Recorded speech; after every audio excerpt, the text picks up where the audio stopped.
This is Teachers Talk Radio, and you are listening live. Welcome to Teacher Talk Radio. Today you're with your hosts Krupa and Nazya for your Sunday lunch.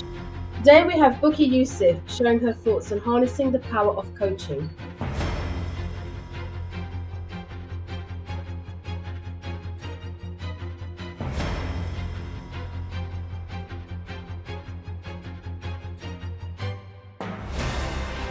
This is Teachers Talk Radio, and you are listening live. Tune in live at ttradio.org, or to join in the conversation, download the Podbean app and search Teachers Talk Radio. Follow the hashtag TTRadio. Tune in, talk it out with Teachers Talk Radio.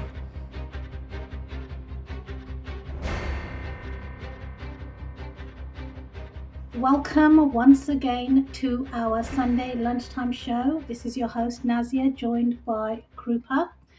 We are really pleased to come on the show today with our guest speaker. But before we move on to that, let's talk about what's been happening this weekend. Krupa.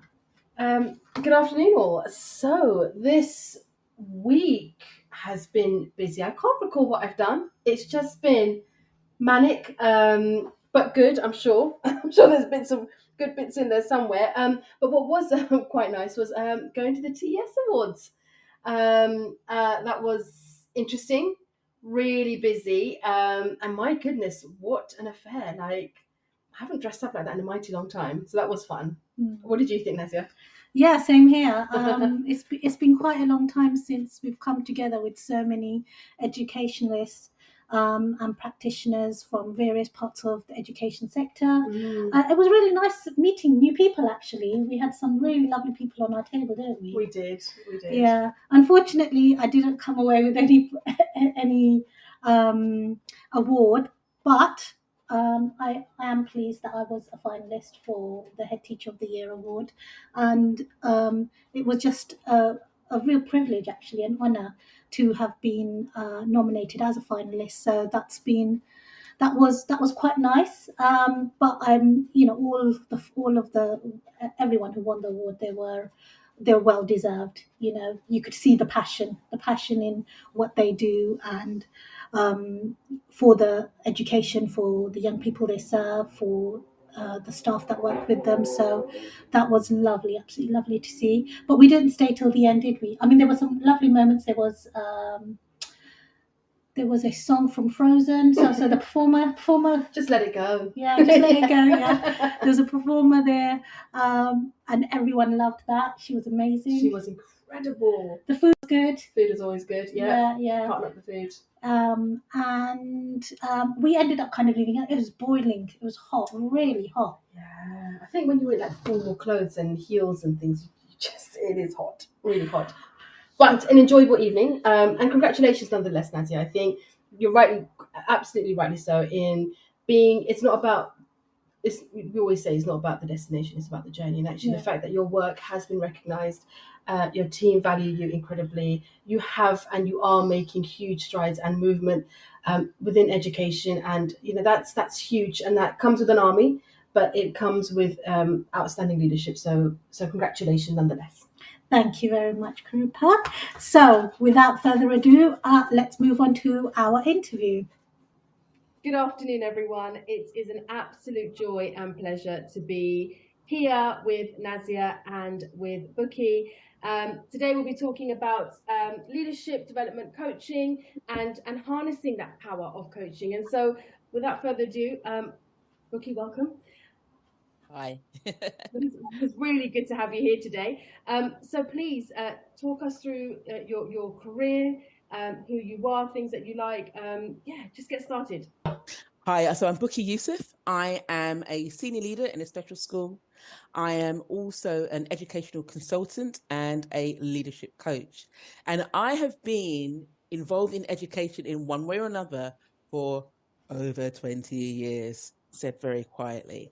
And for me, I love teaching and learning. I've loved it from the very first day in which I stepped into a classroom all those years ago, and I still continue to love it now because I'm always learning something new.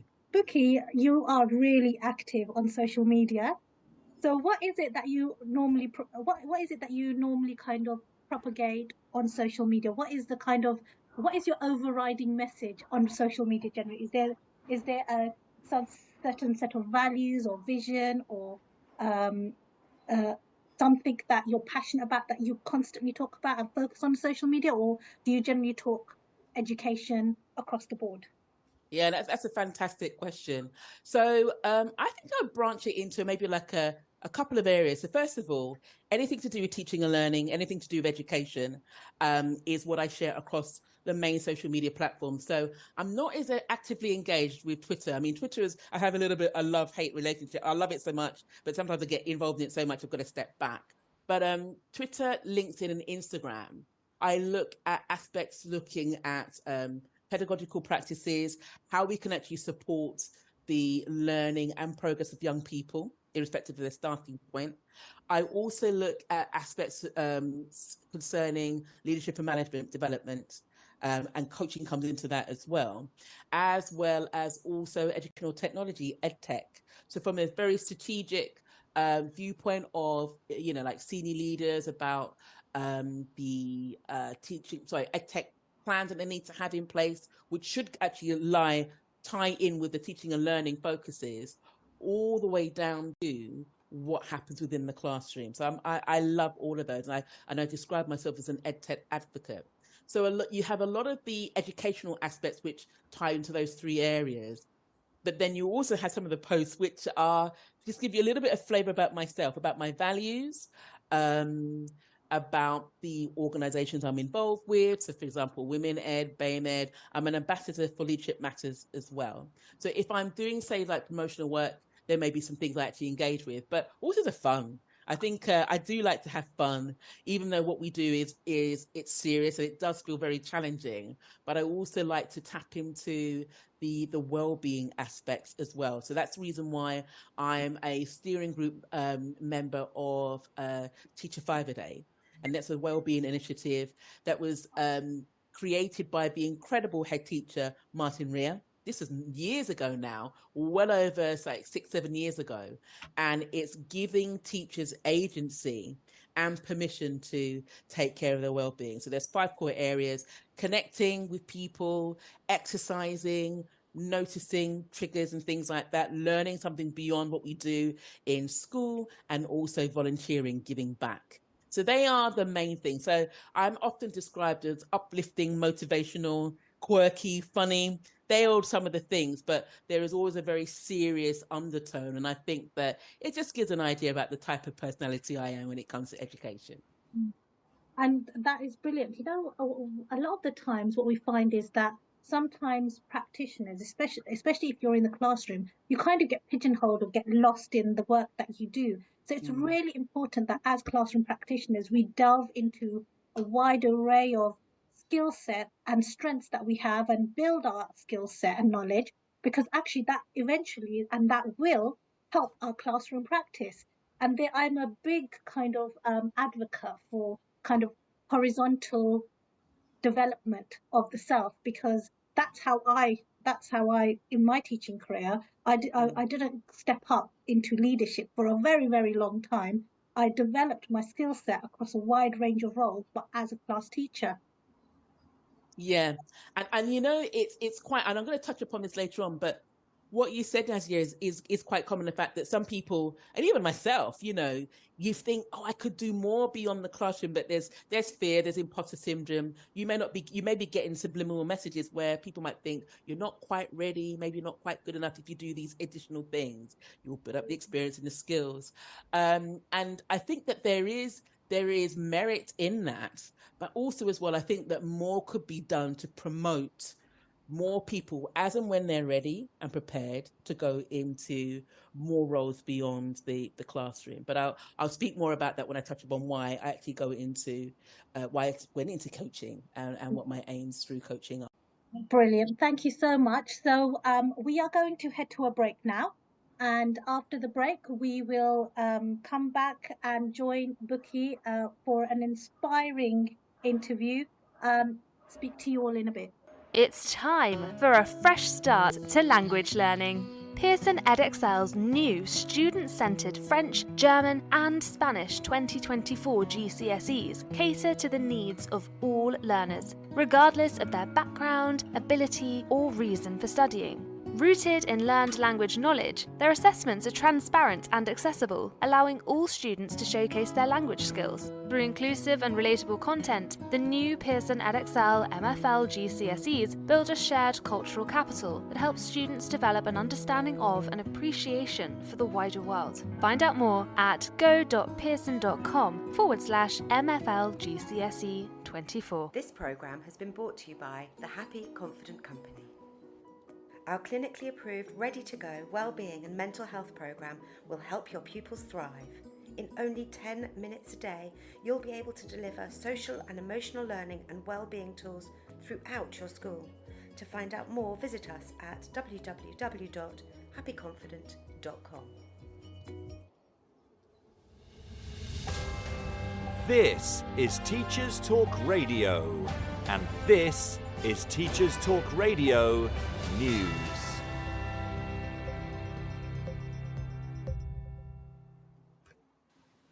The Telegraph reported this week on calls from some academics for schools to ban smartphones. The article refers to devices as extremely dangerous, over fears that they damage cognitive ability. The research by academics in Australia suggests that phones can be hazardous to children, as they have a negative effect on learning, social skills and mental health. Dr. Mark Williams, an honorary professor of cognitive neuroscience at Macquarie University in Sydney, is quoted as saying that having a phone in a pocket or bag decreases working memory capacity, and that this means children don't learn as well. He goes on to say that there are zero benefits to smartphones in schools. Dr. Williams went on to add that other research studies have shown that smartphones also link to causes of depression, anxiety, and body dysmorphia. In Spain, phones have been banned from schools in some regions since 2015. University of Valencia academics found that pupils' test scores in some core subjects improved. In the USA, researchers at an Ohio hospital found that screen time led to lower brain functioning, and a study in Malaysia, published in 2020, found that the presence of a smartphone decreased the ability of undergraduates to accurately recall information. The current Department for Education advice in England is that head teachers are best placed to make decisions about phones and their use in school. The value of learning a foreign language is often discussed in schools, but in Germany, there have been calls for primary schools to scrap English lessons. The president of the German Teachers Association has said that schools should focus on German reading and maths instead. His remarks come as German students scored lower than their peers in other countries in the International Primary School Reading Survey. Heinz-Peter Meidinger told German broadcasters that focusing on English was a wrong priority, and that more attention should be paid to reading skills, writing skills, and arithmetic. The BBC reports that MPs have launched an inquiry into Ofsted school inspections, looking at how useful they are to parents, governors, and schools in England. Education Select Committee Chairman Robin Walker said Ofsted had an important role, but that there had been a groundswell of criticism in recent months. Ofsted itself has said it welcomed the inquiry, but that it had already made changes.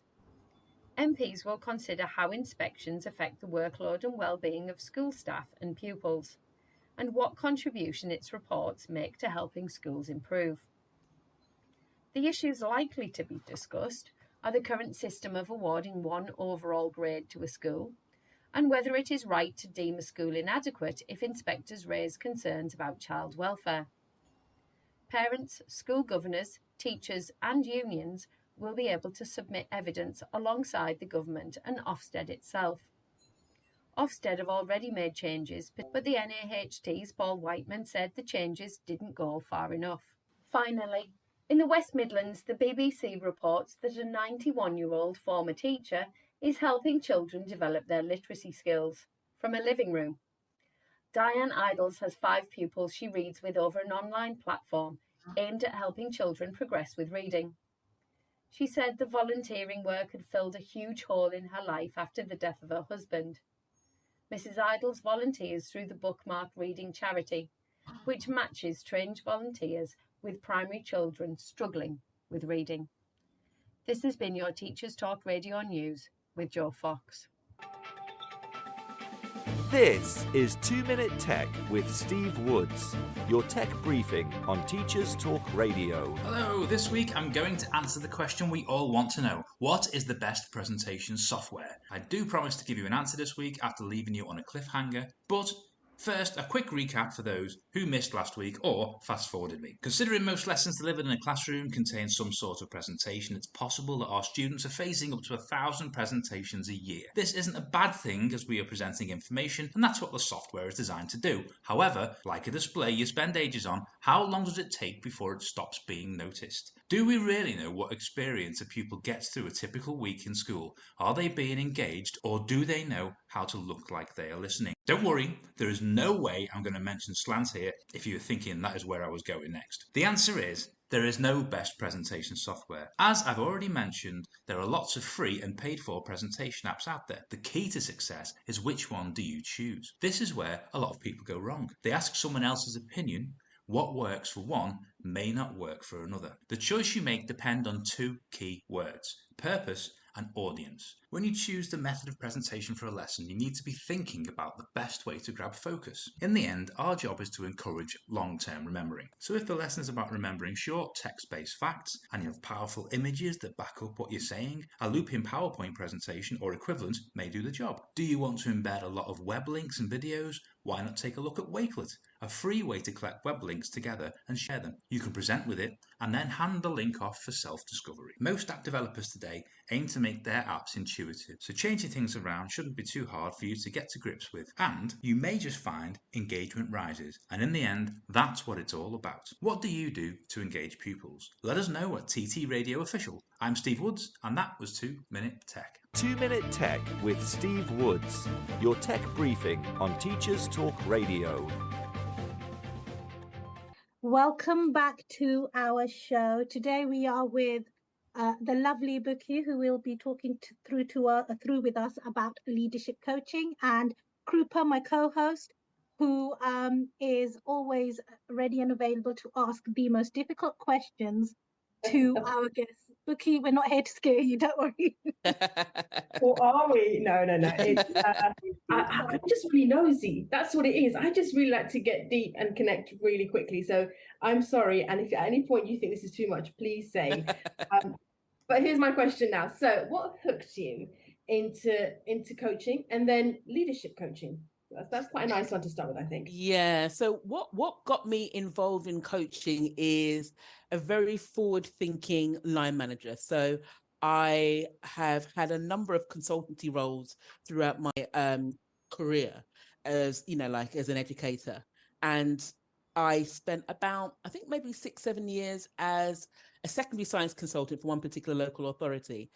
And it was very much like a doctor-patient approach where schools have got issues. We will go in, we will tell you what the solution is. You will do that. We will take, the medicinal advice, whether you're really prepared for it or not. We would leave and you'd get on with it. And my line manager said, look, we need to try and change the approach. Yes, for some schools that is appropriate, but what about if we had a different approach of supporting? And then she had a number of us trained to be qualified coaches. And that's when I became a qualified coach many years ago, actually, in 2009. And I loved it. I have to say, I love teaching and learning, but I love coaching just as much. Absolutely brilliant. But what was really enlightening, a pleasant surprise, were the ways in which the schools I've been working with previously, you had, say, like key stage 3 coordinators or teachers with, like teaching and leadership responsibilities, opening up in a different way because they knew that the coaching setup was confidential. Obviously, for example, if a school brought me in, like head teacher or you had, for example, senior leaders or line managers of a particular subject, science, science specialism, they may say, look, we need your coaching support to do X. So there'll be transparency in actually how it was actually set up. But the actual conversations and discussions were, they were confidential. And I stressed that. And I did actually say to, for example, the head teacher, etc., who set it up, that if it's a coaching conversation, if you bring into coaching, it's confidential. With this person's permission, I can share these things. That's it. That changed the dynamic because people opened up about some of the things they were going through, and it struck me as the fact that many were in roles, a variety of different leadership roles, where they felt scared to say they didn't know what to do, or they were struggling, or anything that was perceived that meant, they weren't sure about they weren't being competent in their roles. There was some fear in that. So they would share it with me, and I would help them actually navigate their way with solutions that they took complete ownership of and moving forward. So that was the start. And I just thought, I want more of this, please. This is really good. It's really different because it changed the dynamic. It didn't mean to say that I came in with the answers. In some cases where some people were new in their roles, they said, look, specifically, yes, we love this coaching setup, but I needed to tell me what to do and tap into my expertise and things that I've done in my past. So that then became more of a mentoring role as well. And whenever I undertake leadership coaching now, I always outline very briefly, coaching basically means I don't tell you what to do. You actually come with an initiative, an issue or a problem, something you want to address. And I just ask questions, get you to consider it from different perspectives, come up with ideas and solutions about how you can actually move things forward. The other side will be mentoring, where I literally guide you. And neither is bad. There's no good, bad. It's about what the person needs in order to move them from where they are at the start of the session towards the end of it, and subsequent sessions as well. So that was my taste of it, and I thought, this is really empowering. It really is, and I also have come from a science background, and I think actually having that blend where you have an input and then you get an output is very much with science. So you have a really clear curriculum, and you've got to do it fast, and you've got a number of students that you need to support through to obtain outcomes and so on and so forth. And I recall being in a team of 20 other practitioners, amazing science team, amazing, strong, beautiful, wonderful, varied team. But when it became, I think it was mock exams in December and the end of year exams that they would sit, and if that would be also end of unit exams and so on and so forth, you could feel the tension in the staff room because everyone was just on. It's just like a switch had been flicked, and it was just, let's just get things done, and that's fine. Those sprints are really important, but that's also a really key time to have the coaching, because it reminds you of actually how to look after yourself, how to ensure that if you're burnt out or you're requiring that mentoring or a system that's going to help you with that, those are the crucial moments where coaching can really help. And did you find that when you were, being shared across various schools, that you were really needed at particular points of the year, or would you say it depends? So I think mentoring more at particular points of the year, like new academic year, someone's new in their role, they've taken over responsibility. They thought the situation was like this. Actually, the reality is somewhere else. How do we move very quickly, as you said, really quickly forward? So they might want some guidance, about, clear-cut aims, clear-cut outcomes, milestones that you can actually use to chart on a half-termly basis so that you know how you're progressing and you can review and evaluate accordingly. So that works. So, again, it might be, say, for example, start of the academic year, or you mentioned mock exams. Mock exam results that come through, the students are nowhere near where they should be in terms of intervention, what's most appropriate. So there are key points where you can actually chart, in terms of input and advice and mentoring, where they're leaning on my expertise, I've come in. Coaching can happen anytime. Because coaching could be an individual issue that is affecting your role. So it could be something that's happening internally. I try not to do things that are what I call, like in terms of the personal life. So for example, if someone's saying, like there's something that is really beyond the scope of coaching, so it could be counseling, I would say quite clearly, this is beyond my remit. I can only do this. It's so in terms of the role and any factors that are actually inhibiting the impact they're making is where I get involved. So as I say, coaching can happen at any time. It could be, for example, the thing, as I say, it might be, I'm, trying to get my, like team members or colleagues or my department to do certain things, and they are not moving forward because they say that I'm abrupt, but I'm just trying to be direct because we've got a number of different things to do. So it might be, okay, well, have you thought about how you're speaking? Have you considered someone else's perspective that doesn't understand what's going on in your mind or the pressures you're under or what you're trying to achieve, but all they're experiencing is this blunt message? How could you, so it's those types of things. So it's around communication, as I say, confidence levels as well, imposter syndrome. And imposter syndrome, again, it's not necessarily a bad thing. When we do something new, it will rear its head because it's like the sense of, I've not done this before, it could go wrong. It's a natural fear, but I think it's having the tools to turn off that internal narrative that will stop you moving forward and say, okay, we understand how you're feeling. Let's put a stop to that and still go forward anyway. So you've got communication, confidence, and then competence. So sorry, Krupa. No, I'm so sorry. So just drawing on that point, do you think that's helped you with your own decision making and your own pathway, being able to identify, when to mentor, when to coach, and when you see a little bit of that glimmer of imposter coming through your own challenges and so on and so forth? Has that supported your own? Absolutely. Absolutely. Personally speaking, I think that if you are coaching others, you should be coached. Yes. And there are various reasons for that. You need to know what it feels like to be vulnerable and to ask others, if you're asking others to trust you, but you're not trusting, it's like, well, hold on a second. I think it's so easy to forget what it's like. You've gone through, you may have been through it before, and it becomes, say, like you're doing a role and it becomes automatic, what's it, unconsciously competent, you forget.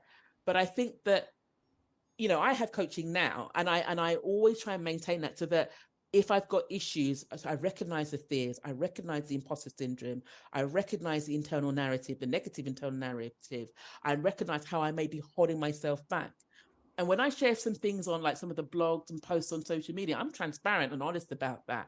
We're human. You may feel these things, but you still go forward anyway. And over the years, I've had various coaches in various, for various stages of my career who have helped me to put particular strategies in place. So there was one particular coach, and I've mentioned it to different platforms. And Hara Lloyd, fantastic. She was one of the coaches I met as part of a leadership program by Diana Asagi. Yay. Diana Asagi said, when I don't even know, genuinely, I don't know how I got this email invitation that landed from I don't know where she said, if you join this particular program for a year, you will be transformed. She was true. And then you had different coaches that you were assigned to as well. And then Hara came to me. She said to me, "Are you quite happy about how things have gone?" I said, "I think the program is brilliant, but I still don't feel I've got as much as I need out of my coaching." And we had one session for 1 hour, and she transformed my life in terms of the negative thinking. She helped me to come to grips with past negative experiences, people who may see you as a threat, or people who have made you feel that you don't quite fit, people who've made you feel othered, and then you have an internal narrative that says to you, you're not good enough, and then you hold yourself back. And she said to me, "Bookie, that's the past. Don't limit yourself because of the past. Don't keep replaying that." And so she said, if people give you negative advice, and I've wrote a post about this on LinkedIn, I think, as well as a blog. If people give you negative advice, you need to have discernment first and foremost. Is this a true reflection of the reality of what's going on? Yes or no? You've got a choice to take it on board or leave it. And then you've got to ask yourself, well, is this a person I'd normally go to advice for anyway? Yes or no? And if you think, well, actually, okay, they've got, this is someone I listen to, then you ask yourself this: is there any merit in what they're saying? Will it help you move from where you are to where you want to go to? Yes or no? So there's a choice. That was liberation. So, and Hara, I thought, right, I've got a tool now for any negativity. Then Diana Asagi, she's a powerhouse. I mean, anyone who's met her, you'd be transformed after one conversation, much less a leadership programs. And she really helped me to step up as a leader in the present time in which I had her coaching.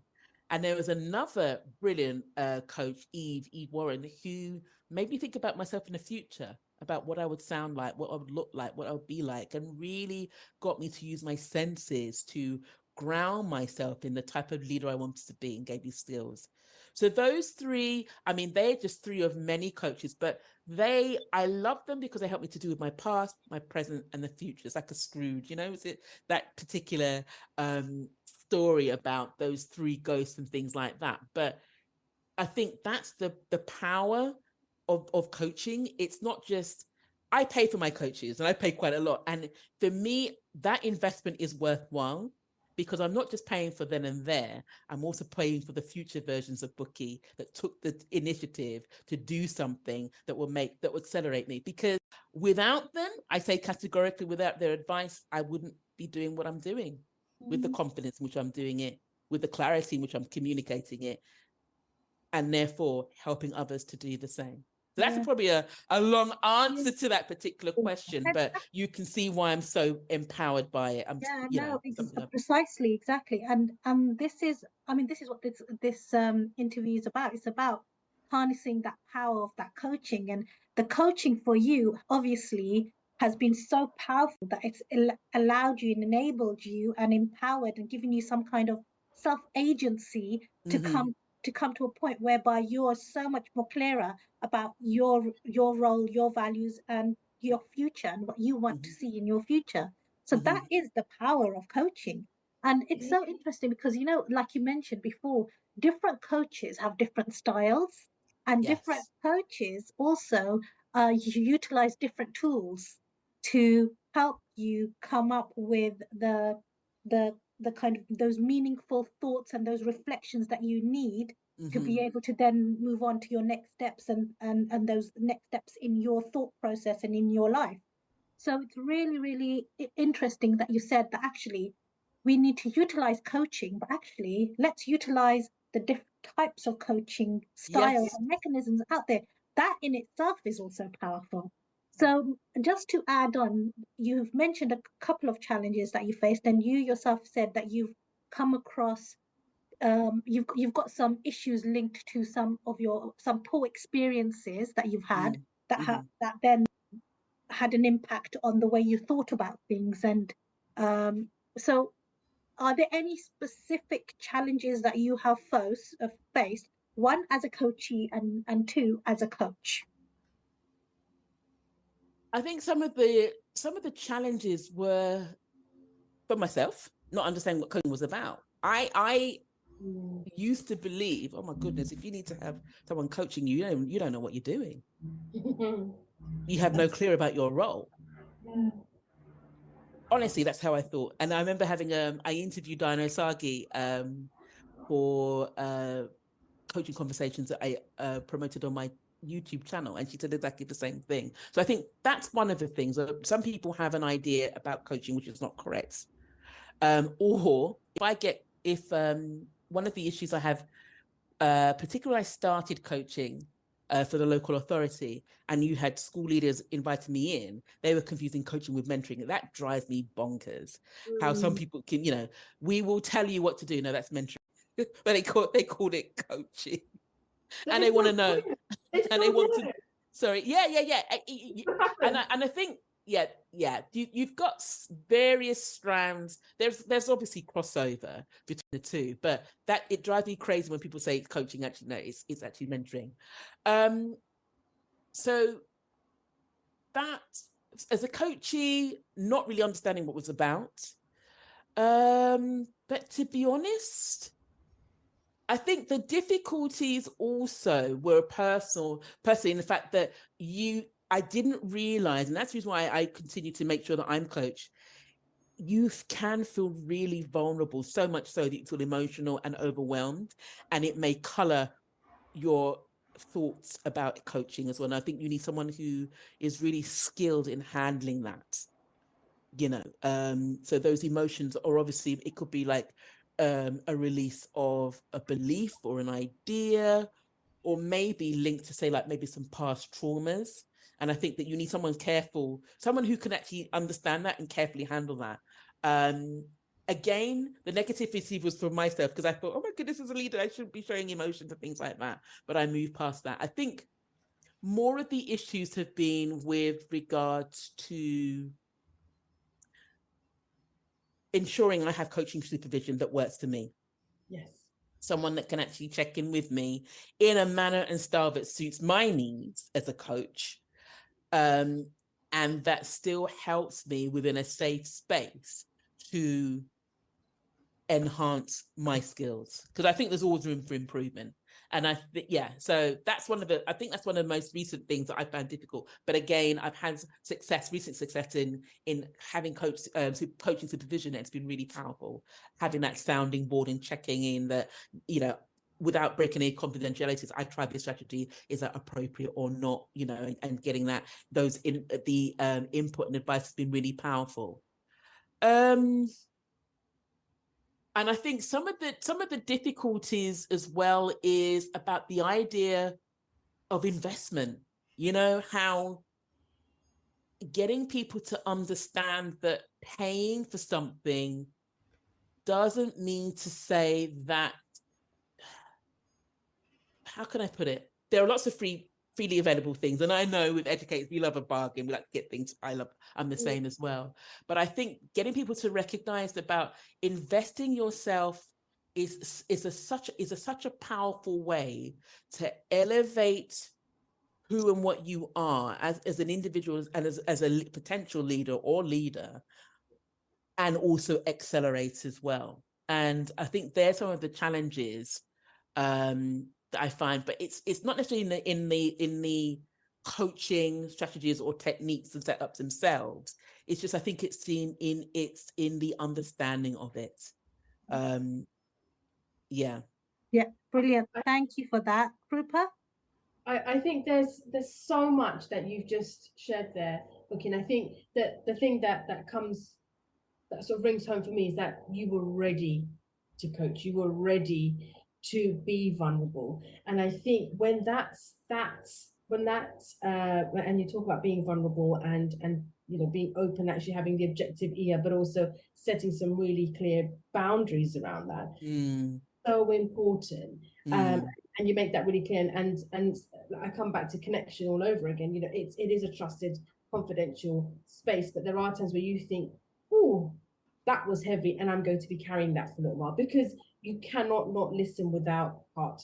And that's really hard, you know, and that's a human trait, and that's a wonderful trait, but it's also being able to check yourself and say, whoa, I need to take a step back and have that real quality supervision that happens with that. But equally, there are probably times, and I know that when we coach, we have, you know, the chemistry sessions, for example, where you take that time to just check in and say, are we okay? Are you okay? How far can we go in this conversation? Absolutely, yes.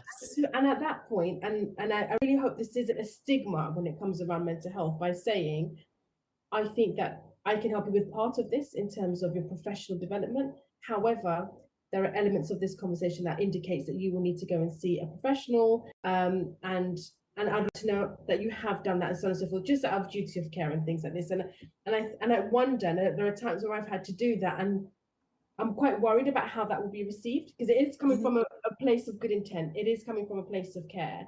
But as a good coach, being able to identify that actually what your remits are, being able to and be clear on that, and making sure that, because there are many people that are labeled themselves as coaches. I know, it's quite scary as well, actually, because I did a recent poll. Okay, so one of my coaches said, people don't care about your qualifications, they want to know about that. And I thought, no, really? But I did a recent poll, you know, about, you know, when it comes to, say, like choosing a coach or getting a coach, what have you, and I put qualifications, I put experience, I come with the other categories. No one, it's a small sample, no one chose qualifications. I was like, whoa, that made me really think long and hard, because I think you're right. It's about finding someone who understands me and the context in which I'm operating in, I think, is key. However, I would go back to saying I think it's important to have a qualification or to understand the remit and the parameters of coaching and mentoring in that case, so that you do it effectively, because coaching that's done poorly is just damaging.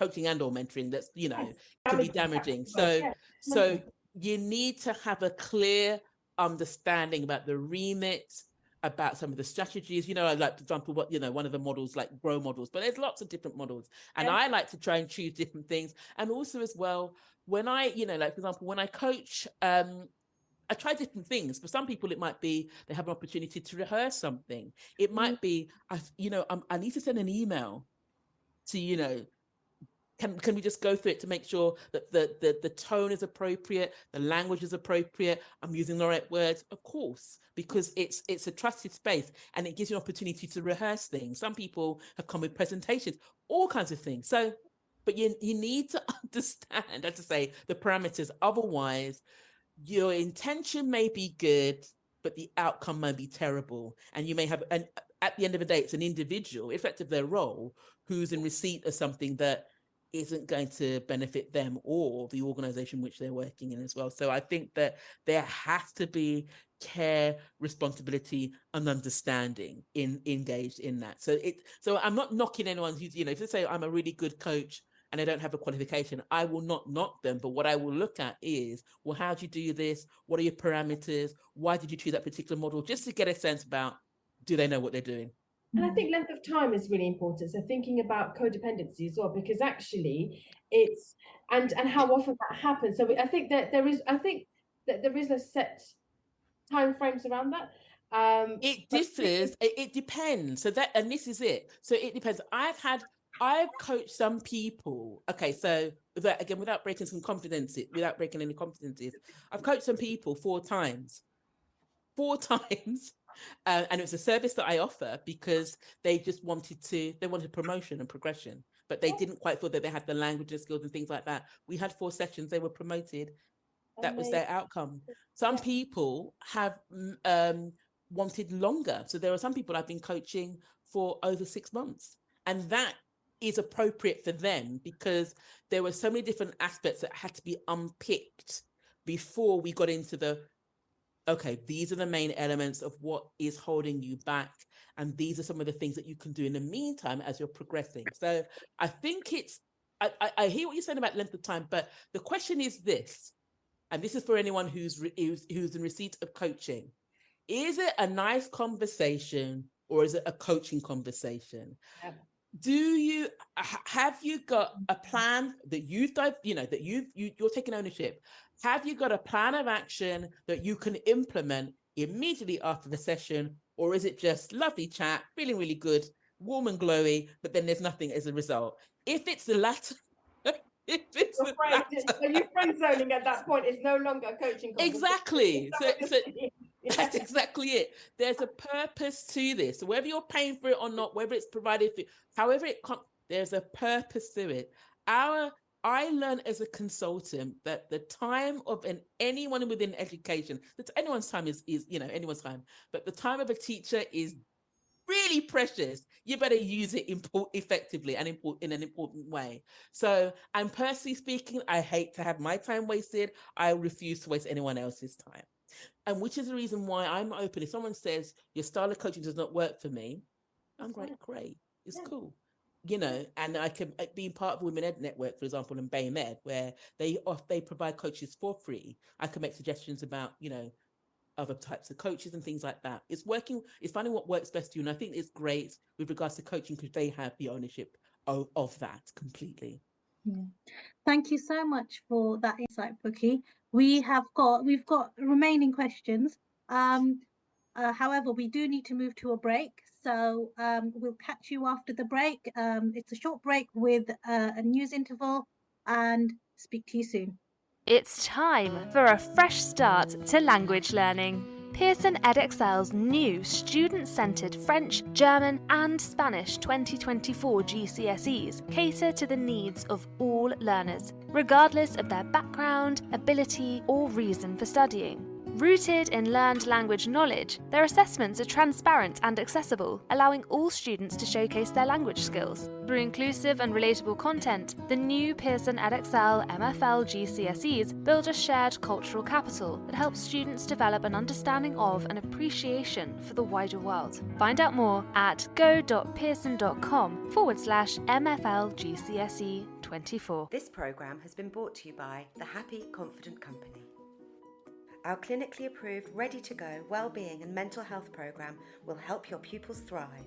In only 10 minutes a day, you'll be able to deliver social and emotional learning and wellbeing tools throughout your school. To find out more, visit us at www.happyconfident.com. This is Teachers Talk Radio, and this is Teachers Talk Radio News.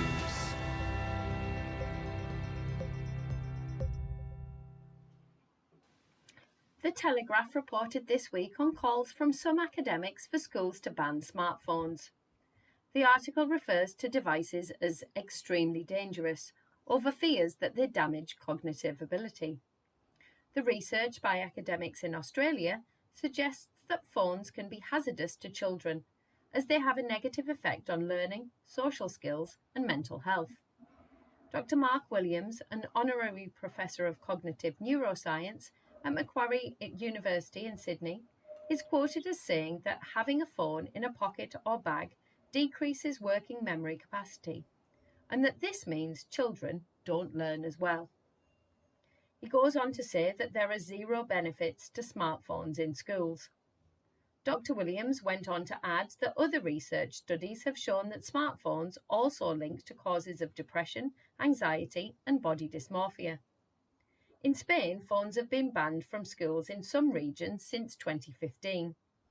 University of Valencia academics found that pupils' test scores in some core subjects improved.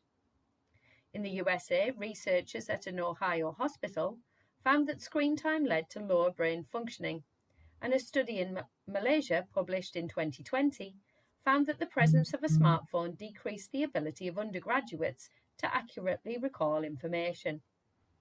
The current Department for Education advice in England is that head teachers are best placed to make decisions about phones and their use in school. The value of learning a foreign language is often discussed in schools, but in Germany, there have been calls for primary schools to scrap English lessons. The president of the German Teachers Association has said that schools should focus on German reading and maths instead. His remarks come as German students scored lower than their peers in other countries in the International Primary School Reading Survey.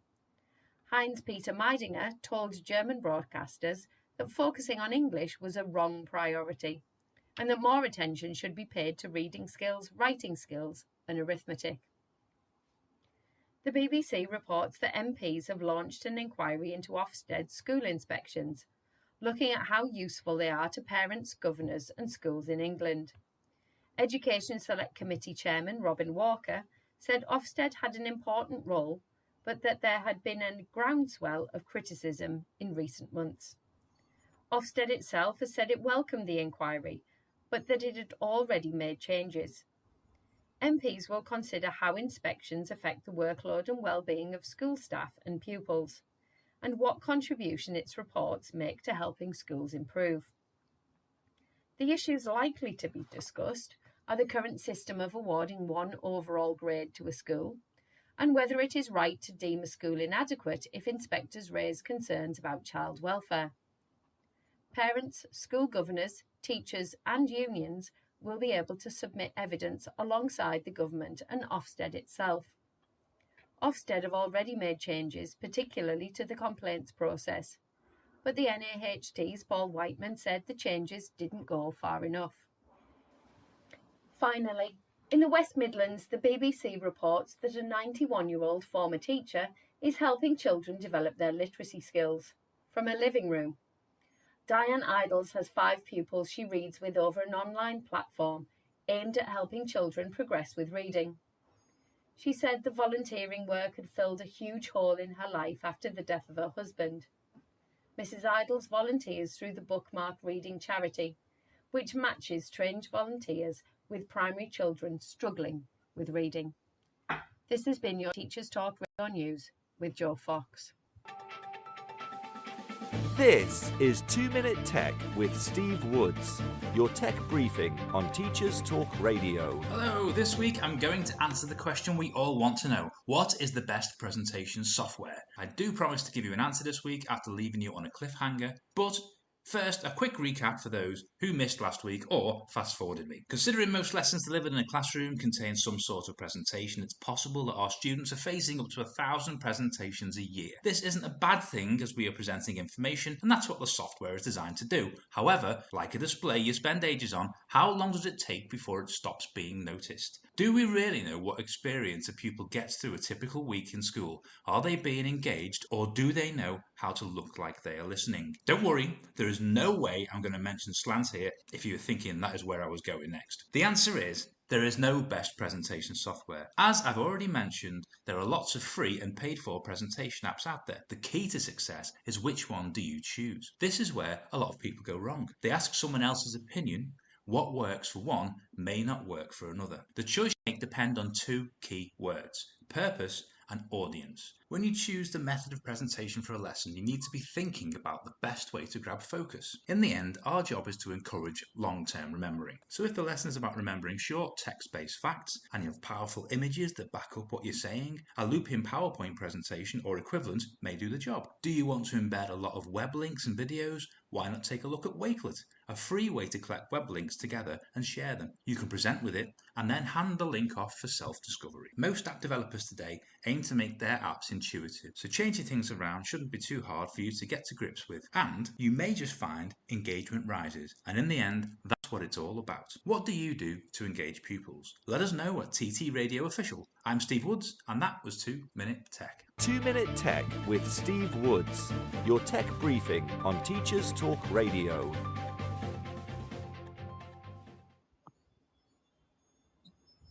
Welcome back, Bookie, and thank you for joining us, everyone, for our interview with Bookie Yusuf. She is an amazing coach, classroom practitioner, senior leader, ed tech genius, and we have been we've had a really interesting conversation so far. So let's keep going. So Bookie, my question to you specifically is about the type of people that are attracted to coaching, and how has your experience differed, and are there any kind of differential factors between the different coachees that have come to you? So differential factors. Well, can I talk about commonalities rather than differential? If that's okay. So with the majority of people who have come to me for coaching are women, women of color, and some of them have actually specifically said to me when they were approaching me about, I'd like to invest in your coaching order, and they say, as a woman of color, I think you'll understand where I'm coming from. They said it right from, they made it explicit. I'm thinking that's really interesting. And some people I've shared posts where I've said that some people actually see me speak and talk and have connected with me. So they, that helps them think, yeah, this is a person who will understand and appreciate what I'm going through and help guide me through that. And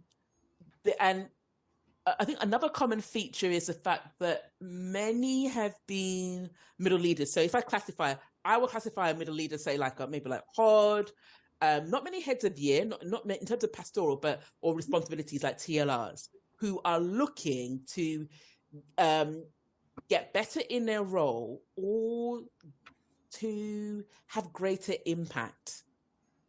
So they may be working really hard, but there doesn't seem to be much to show for it, or they're following people's advice, but it's not moving them or the department or whatever they're leading on forward. So that's one aspect. Or they're looking to progress into senior leadership. And in addition to that, I've had a few who, again, women of color, who have gone into senior leadership and at the early stages, and they're not, there's a mismatch between what they thought the role would be like, and sometimes what they thought the school was going to be like, or the organization, and the reality. And they're finding that there are challenges that have popped up that they didn't expect. And they're trying to work out and unpick that, as well as do the best they could possibly can in the role and move forward with that. So interesting. Yeah. So interesting. Yeah. I suppose that. And when I look at in terms of how they want me, so some people, it's like, some people, if I was to group the issues or the focuses of the development, the leadership development and the coaching I provide, I always say the 3 C's: confidence, enhance the levels of communication, and enhance their leadership competence so that they are doing the right things, having influence and having impact. And I brought it down to that. So some people, they may say, oh, I want to go into senior leadership, but I don't have what I call leadership speak. So they know their stuff inside out, but they may be using colloquial terms, or the language they're using doesn't fit in with the language indicators that denote that they are leaders to be. They've got the skills. They just need to be given a chance, opportunity. Or you may have some who they are being given conflicting advice about what they should be doing to progress what they're leading on. Or you have some who aren't being supported at all. They're not being developed. So they're, trying to progress or in a role, leadership role, and it's almost as though they are, you've got into this role, sink or swim type of thing. Yeah. So so there's a lot of challenges, frustrations, imposter syndrome.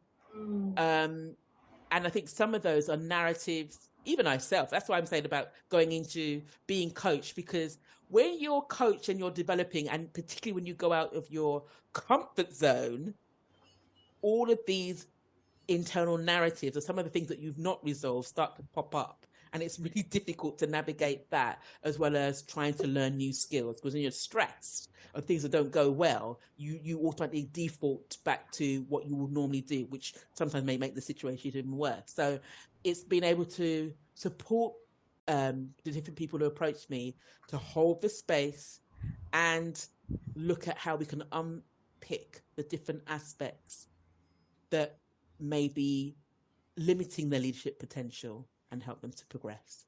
Yeah. Thank you so much for that, Krupa. Your question? I just want to follow up on that before we move on. I think what's really interesting is when they're in that space and you hold that space for them, although they're vulnerable in a way, because they are transitioning on that thought process of something new, and that's you've got to navigate that. I get that.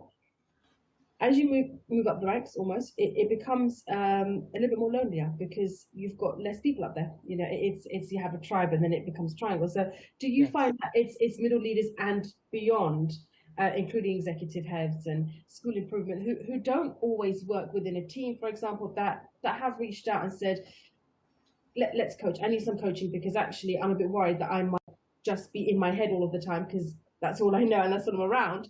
Have you experienced any of that? Yes, and in addition to that, sometimes some people reach out externally deliberately because they want to have a sounding board.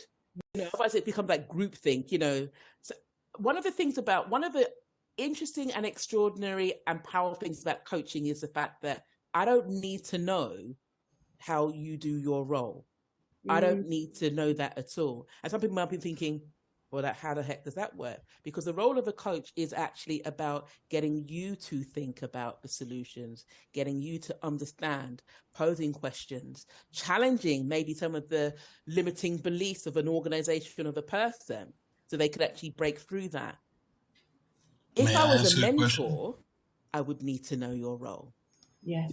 Because I'm providing guidance based upon my experience and what I've done, but that may or may not be, that will be useful and relevant in your context. So I think it's clarifying that. And this is one of the other things as well I love about coaching when I first trained as a coach, and I got more into leadership coaching, was the fact that I could support people to do incredible things, but I didn't know their roles inside out. And it wasn't relevant for me to know their roles inside out. because that was not the remit. It's about challenging perspectives, as I say, challenging limiting beliefs, internal as well as organizational, and sometimes just holding up a mirror to reflect, what's actually going on.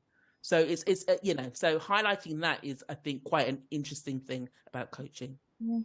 How many do you think, so going back to the impact, how many do you think actually moved on into those kind of senior leadership roles, or went in the direction that they wanted to go in after being coached? Because here we're talking about what does Good coaching do? question. So Good question. how many did I have lost count of a number. It sounds okay. I have lost count of a number of people I've pitched. It's been a lot over the years. Okay. And when I did an I Am Remarkable workshop years ago, it's about claiming what you're good at and things like that. And I recognize I'm really good at coaching and leadership coaching and all the rest of it. I have coached, as I said, I can't even put a number on it, but there, from my recollection, have only been 2 people who did not progress as expected. And one of those is because of the fact that they needed something beyond coaching. Okay. I think there are additional aspects. I would say maybe like perhaps therapy or counseling that is needed alongside like that. And that may be a priority before the coaching can have the impact. And the other context, the other person, there were some things in their personal life that changed the dynamics of what they were trying to do, and therefore they changed focus and priorities. So it just shows that there is real value attached to this when you find absolutely a coach who you are aligned to in terms of their coaching style, which you've spoken about, and a coach who can use a range of tools to get to the bottom of the whatever it is that you need to deal with, and ask the right questions to help you move on. There is actual success beyond the coaching. And that is so vital for people to know, that investing in coaching. So we're saying, so it's not about going to specific individuals that have been mentioned. It's about us recognizing that there's loads of opportunities for coaching within your organization, probably outside of your organization. And it's really important that we harness and utilize those coaching opportunities as much as possible. And part of it that I hadn't mentioned is the fact that when you create a safe, trusted space, the person being coached sets the parameters. So that's part of the contracting. You want me to coach only? Do you want me to mentor only? Are there certain things you're happy for me to say? For example, I set it up. I remember when I very first started training to be a coach, you had to receive coaching as well. I think it's a number of hours or something like that. I can't remember what the context of it was. And the person said to me, okay, what are the parameters? To say, these are the things that you can talk about or we can go into. These are the things I don't want to. And that was fine. So you could set it up. But I think one of the most important things is the fact that it's the power of being heard. Some people, they are saying things they may have never shared with anyone else before. It's a power of not being judged. It's the power of being held so that you can share whatever you want and know that nothing is going to, it will not go anywhere else. It's the power of being understood. How powerful is that? It's the power of connections. It's the power of respect and trust. And so these are such elevating, it allows you to decompress. It allows you to put the mask down. It allows you to really be, so that you are in that precious moment. That's why I say it's an honor. I had some people who over the years have credited me with, the things they're able to do. And I always say it's an honor to have been part of your leadership journey, because it is. You are being trusted to hold that person, what they bring, their fears, their goals, their ambitions, their aim. You are being trusted, and it is an honor to be part of that. So, the least I can actually do is create the parameters that allow a person to feel uplifted, empowered, and move forward in that spirit as well. And that's why, you've known when you've had a coaching moment and something has been so powerful, it stays with you. It stays with you. And that's why I'm talking about the power of those tools and investment. It's not wasted because you will go back to that particular moment. As I mentioned, Anghara. I can, when I think about her, I go back to her house that Thursday afternoon when it took me ages to get to her place because I didn't know where I was going to. But I'm back in that moment and I remember what she said and I think, yep, yeah, I still got that. That makes sense. I can still use that. And I could talk about other examples. So yeah, of course, it is. And that's what makes it transformative. Thank you so much, Vicky. We don't want to take up too much more of your time, so we've got okay. Just to end the show. We've got two questions for you. Mm-hmm. One is linked to your top tips for anyone interested in leadership coaching, and the second one is about what's next for you. So, do you mind answering those questions? Okay, so what next for me is continuing to work in this hybrid way. So I work part-time in a special school. It is challenging and I love it. I'm learning so much. And I want to progress as far as I can in leadership within a special school context because the young people deserve the very best education and they deserve to progress as far as they can with the best educators who've got their needs at heart. So that's one thing I actively want to be engaged with. And also continue to grow in the things that I do as a leadership coach and as an educational consultant as well. So that's not very specific, but I'm always one for looking for opportunities. So watch your space. You'll see it on social media in one way or another anyway. So, so that's that. And the very last question about tips. Now, I've actually shared this as a post on LinkedIn, I think on Instagram as well, about what to look for when considering coach, because I think that it's really important. And so I'll share a number of tips if I quickly can do that. So I think you need to be clear about the type of coaching that they do, because you've got different types of coaches. Some may be life coaches, some may be business coaches, some may be leadership coaches, some maybe do more mentoring than coaching. So you need to be clear about what are you trying to address? What support will you need? And who will be the best person, depending on what type of coaching they offer, to help you meet that particular goal.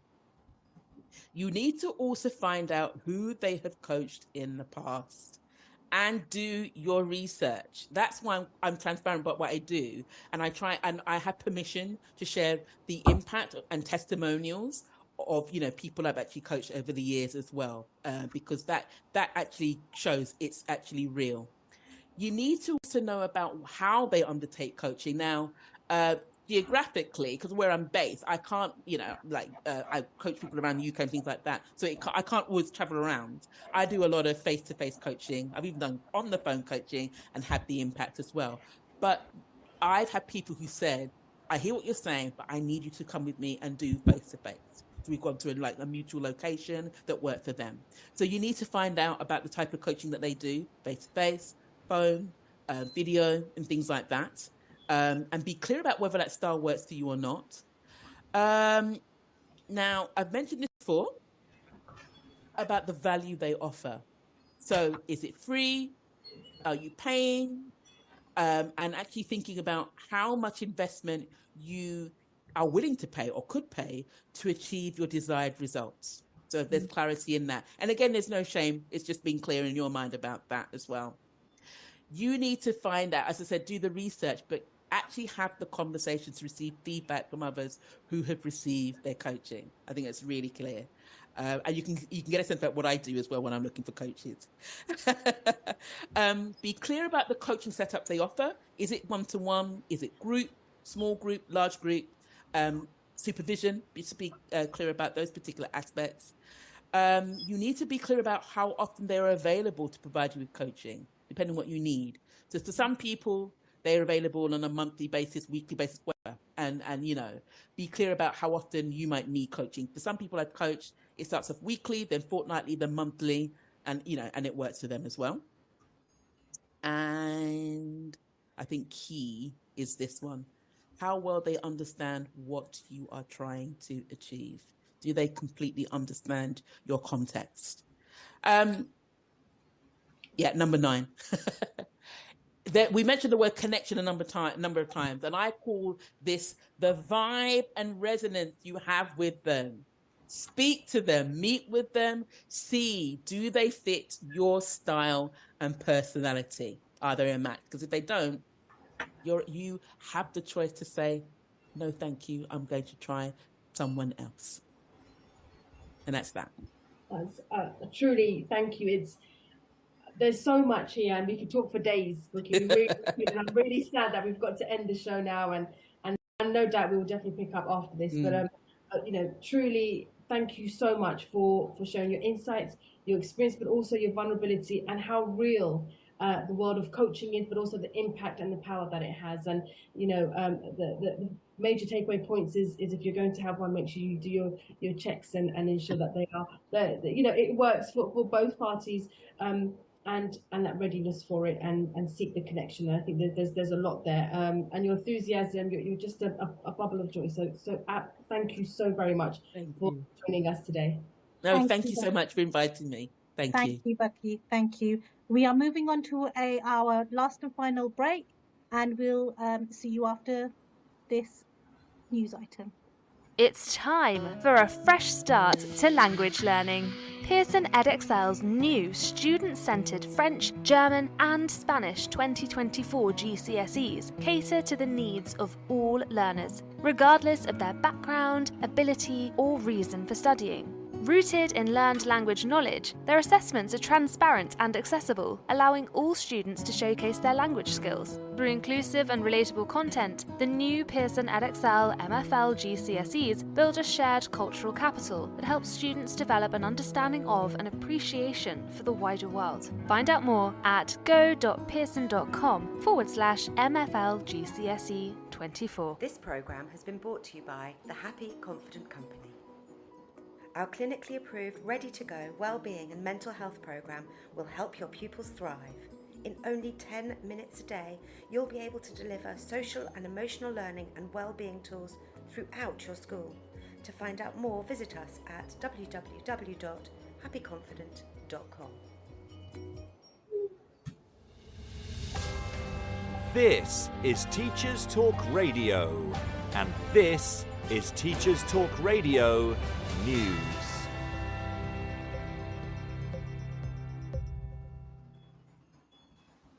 The Telegraph reported this week on calls from some academics for schools to ban smartphones. The article refers to devices as extremely dangerous, over fears that they damage cognitive ability. The research by academics in Australia suggests that phones can be hazardous to children, as they have a negative effect on learning, social skills and mental health. Dr. Mark Williams, an honorary professor of cognitive neuroscience at Macquarie University in Sydney, is quoted as saying that having a phone in a pocket or bag decreases working memory capacity, and that this means children don't learn as well. He goes on to say that there are zero benefits to smartphones in schools. Dr. Williams went on to add that other research studies have shown that smartphones also link to causes of depression, anxiety and body dysmorphia. In Spain, phones have been banned from schools in some regions since 2015. University of Valencia academics found that pupils' test scores in some core subjects improved. In the USA, researchers at an Ohio hospital found that screen time led to lower brain functioning, and a study in Malaysia, published in 2020, found that the presence of a smartphone decreased the ability of undergraduates to accurately recall information. The current Department for Education advice in England is that head teachers are best placed to make decisions about phones and their use in school. The value of learning a foreign language is often discussed in schools. In Germany, there have been calls for primary schools to scrap English lessons. The president of the German Teachers Association has said that schools should focus on German reading and maths instead. His remarks come as German students scored lower than their peers in other countries in the International Primary School Reading Survey. Heinz-Peter Meidinger told German broadcasters that focusing on English was a wrong priority, and that more attention should be paid to reading skills, writing skills, and arithmetic. The BBC reports that MPs have launched an inquiry into Ofsted school inspections, looking at how useful they are to parents, governors, and schools in England. Education Select Committee Chairman Robin Walker said Ofsted had an important role, but that there had been a groundswell of criticism in recent months. Ofsted itself has said it welcomed the inquiry, but that it already changes. MPs will consider how inspections affect the workload and well-being of school staff and pupils, and what contribution its reports make to helping schools improve. The issues likely to be discussed are the current system of awarding one overall grade to a school, and whether it is right to deem a school inadequate if inspectors raise concerns about child welfare. Parents, school governors, teachers and unions will be able to submit evidence alongside the government and Ofsted itself. Ofsted have already made changes, particularly to the complaints process, but the NAHT said the changes didn't go far enough. Finally, in the West Midlands, the BBC reports that a 91-year-old former teacher is helping children develop their literacy skills from a living room. Diane Idols has 5 pupils she reads with over an online platform aimed at helping children progress with reading. She said the volunteering work had filled a huge hole in her life after the death of her husband. Mrs. Idols volunteers through the Bookmark Reading Charity, which matches trained volunteers with primary children struggling with reading. This has been your Teachers Talk Radio News with Joe Fox. This is 2 Minute Tech with Steve Woods, your tech briefing on Teachers Talk Radio. Hello, this week I'm going to answer the question we all want to know. What is the best presentation software? I do promise to give you an answer this week after leaving you on a cliffhanger, but first, a quick recap for those who missed last week or fast-forwarded me. Considering most lessons delivered in a classroom contain some sort of presentation, it's possible that our students are facing up to 1,000 presentations a year. This isn't a bad thing as we are presenting information, and that's what the software is designed to do. However, like a display you spend ages on, how long does it take before it stops being noticed? Do we really know what experience a pupil gets through a typical week in school? Are they being engaged, or do they know how to look like they are listening? Don't worry, there is no way I'm going to mention slant here if you're thinking that is where I was going next. The answer is, there is no best presentation software. As I've already mentioned, there are lots of free and paid for presentation apps out there. The key to success is which one do you choose? This is where a lot of people go wrong. They ask someone else's opinion. What works for one may not work for another. The choice you make depends on 2 key words: purpose and audience. When you choose the method of presentation for a lesson, you need to be thinking about the best way to grab focus. In the end, our job is to encourage long-term remembering. So if the lesson is about remembering short text-based facts and you have powerful images that back up what you're saying, a loop-in PowerPoint presentation or equivalent may do the job. Do you want to embed a lot of web links and videos? Why not take a look at Wakelet, a free way to collect web links together and share them. You can present with it and then hand the link off for self-discovery. Most app developers today aim to make their apps intuitive, so changing things around shouldn't be too hard for you to get to grips with, and you may just find engagement rises, and in the end, that's what it's all about. What do you do to engage pupils? Let us know at TT Radio Official. I'm Steve Woods, and that was 2 Minute Tech. 2 Minute Tech with Steve Woods, your tech briefing on Teachers Talk Radio. We only have 4 minutes left of the show, so we need to end the show with our usual. So quick summary of your thoughts on Bookie's interview. Super. Okay, so lots around the summary element of things. There's a few things I'm certainly going to be taking away with me, and the concept of don't limit yourself by your past has been something that's I'm going to hold on for this conversation, I think. And the reason why I'm going to hold on to that is because my own experiences in my past and how I am, that's all I know because I've lived it, but also then being able to understand how I can use that to actually have better coaching conversations when I'm being coached. So I'm seeing this as a coachee point of view, because we talked a lot about being the coaching part. So I thought, as a coachee point of view, when I have my next coaching session, I need to really think, how much of my past am I going to bring into this conversation? Because then how do I move forward? So in terms of the idea of what I wish I knew earlier, and really sprinting through this, is this idea of investing in myself, of who and what I am. And I like the last point here, which is, would I take this advice from this person? And if so, why? And I've grown strength in that. You know, there are people that I speak to and work with that I think, that's great, what you're offering, but would I call you or message you at 6 p.m. and they actually really value what you're saying and what you're going to offer me and the challenge you're going to bring me, and so find it and being grounded in that security within myself. So that's for me. How about you, Nazya? I actually really wanted to bandwagon on this idea of investment, because whenever you invest, you always want to return in your investment. And I think that it's really important that if you don't get that return, i.e. the outcome is achieved at the end, you feel like your investment's gone to waste. So what I would urge any organisation or school to do is to take heed of that and to make sure that there's a diverse range of coaches available for the diverse needs of those teachers. And I think that that's really important.